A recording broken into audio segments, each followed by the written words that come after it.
Welcome back, everyone. We do continue to follow breaking news this morning. Vice President Kamala Harris has selected Minnesota Governor Tim Walz as her running mate. That is according to people close to the process here. CBS News has confirmed this. Harris is hoping that by choosing 60-year-old Walz, she will shore up her campaign standing, especially across the upper Midwest. Now, Walz, who grew up in the small town of West Point, Nebraska, was a social studies teacher. He's a football coach formerly and union member before getting into politics. Walz won the first of 6 terms in Congress in 2006. He ran for governor in 2018 on the theme of One Minnesota and won by more than 11 points. Walz won re-election in 2022 by nearly 8 points.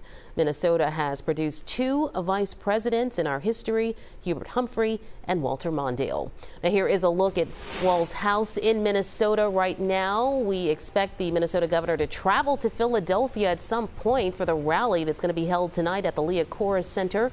It's going to be his first appearance as Kamala Harris's running mate. He will be introduced right here in Philadelphia at the Leah Corus Center. Now, this was the scene just about an hour ago. 3 large black SUVs you see there leaving the Walz residence in St. Paul, Minnesota. There's no indication that the Minnesota governor was in one of those SUVs, but we do know that he will be alongside of his now running mate, Vice President Kamala Harris.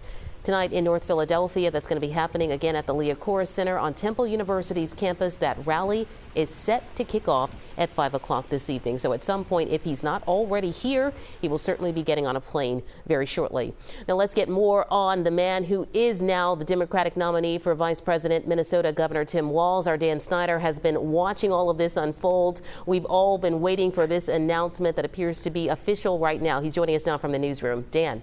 Hey, Natasha. Yeah, and it's been quite a winding road to get to a Harris-Walz ticket. You go back 2 weeks, not a lot of people were talking about Tim Walz, the Minnesota governor, as being sort of a front runner in this race, but he really put himself toward the top of the list. And talking with experts and analysts over the last 2 weeks about this race, what they've all had to say is that Walz really showed himself to be an effective messenger. He was out on networks across the country, just really taking the attack to Republicans. And here you see Minnesota Governor Tim Walz.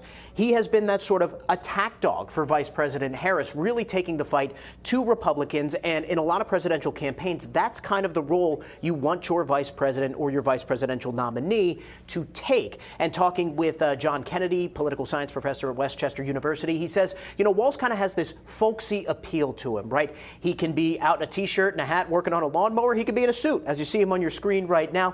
That is kind of an appeal they're looking for in sort of some of those blue wall states when you talk about important states like Wisconsin and like Michigan. But again, not really that vital front runner that we saw 2 weeks ago. Really has pushed himself toward the top of this pack. And another thing I think that was a real draw here for the Harris campaign, not only has he been a governor since 2019, so he has been an executive, he's been in that position.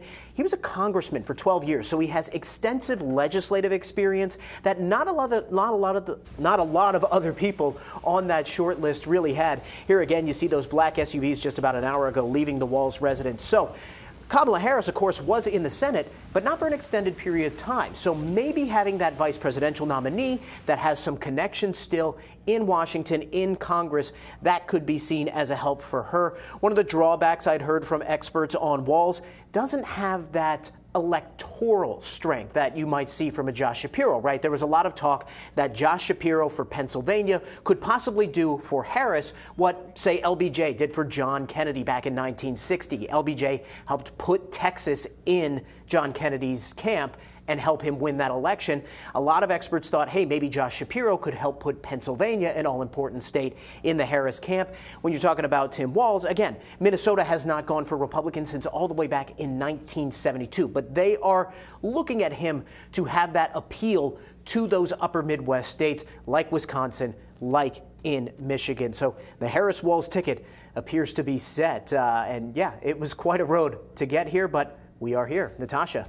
All right. Well, thank you very much for that wrap up. Of course, we're following this throughout the day, Dan. We do appreciate that. Republican Vice Presidential nominee Senator J.D. Vance, meantime, he will also be in Philadelphia today. Vance will be speaking at noon at the 2300 Arena in South Philadelphia. He's hoping to earn points for the Trump ticket in the Commonwealth as well. We all know how important this state is to any presidential election.